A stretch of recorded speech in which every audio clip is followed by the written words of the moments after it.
I'm J.R. Church. Welcome to today's analysis of the news. You remember when Gary Stearman and I were talking about Psalm 108 a few weeks ago, aired on our television program, and we laughingly talked about God throwing his shoe over Edom and the Baghdad incident where our president had to duck a couple of shoes from a reporter, an Iraqi reporter. And we talked about the fact that shoe throwing in the Middle East is a special societal symbol of one's displeasure. And of course, even in the course of visiting with people in the Middle East, you don't raise your shoe up or cross your legs so that the person across from you can see the bottom of your shoe, because it's an insult, okay? It's a form of insult. Well, when Gary Stearman wrote the article about it for our upcoming February magazine, which, by the way, I think you're really going to enjoy,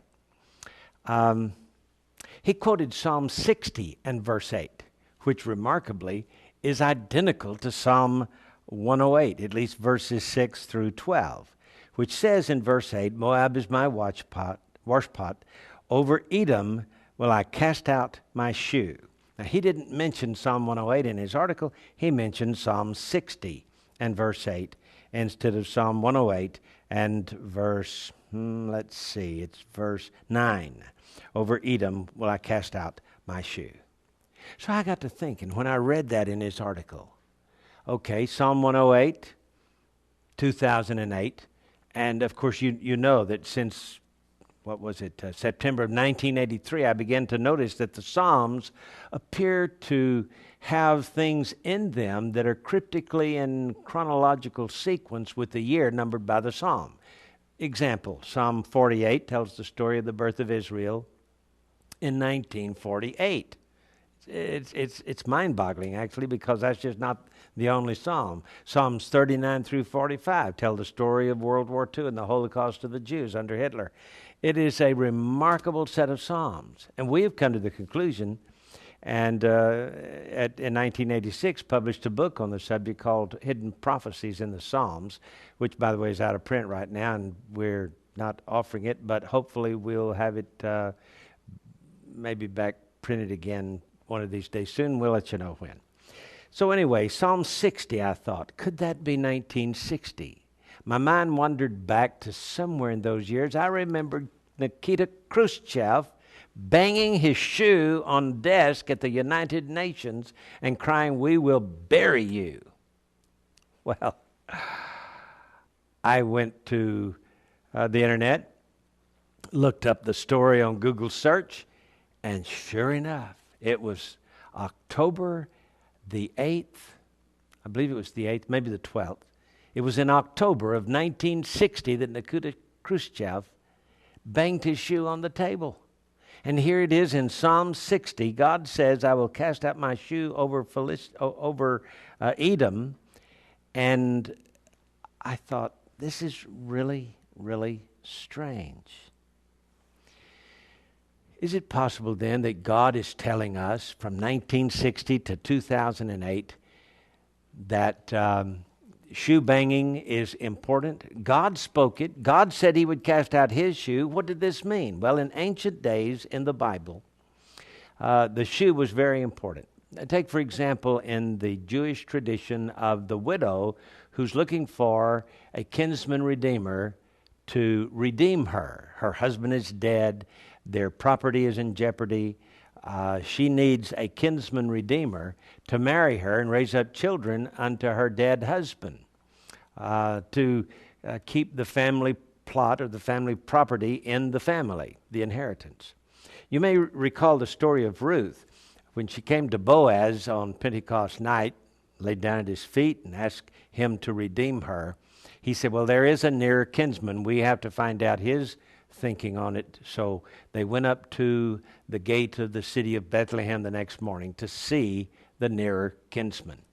Well, the nearer kinsman said, I can't marry her. It would mar my own inheritance. No, I don't want anything to do with it. According to Jewish tradition, even though it is not written in the book of Ruth, Ruth stooped down, took off his shoe. I guess she threw it at him or beat him with it. And she spit in his face. Now, this is according to Jewish tradition. So it's very important. And here we have in Psalm 60, over Edom will I cast out my shoe, and Nikita Khrushchev at the United Nations said, we will bury you. And later he said, I misspoke. What I mean is your workers will bury you. And here we are in 2000 and past 2008, it's 2009 now in January.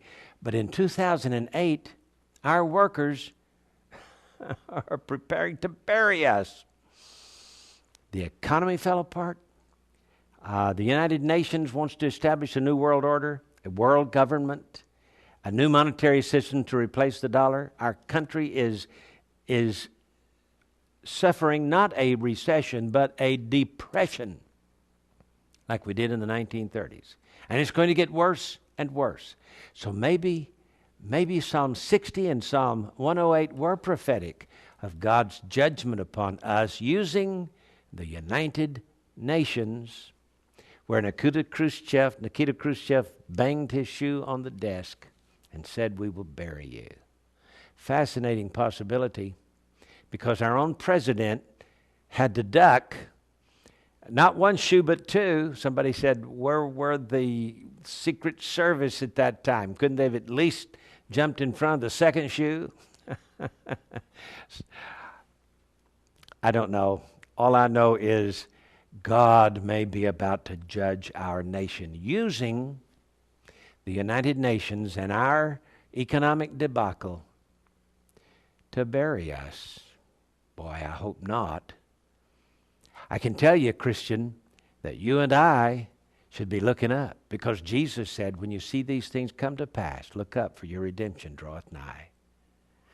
Psalm 60 and Psalm 108, 48 years apart. Does that number 48 sound familiar to you?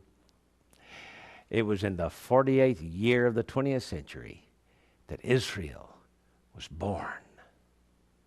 Wow, 1948. Well, it's got to be something significant about that. I'm J.R. Church. We'll see you again tomorrow with our analysis of the news.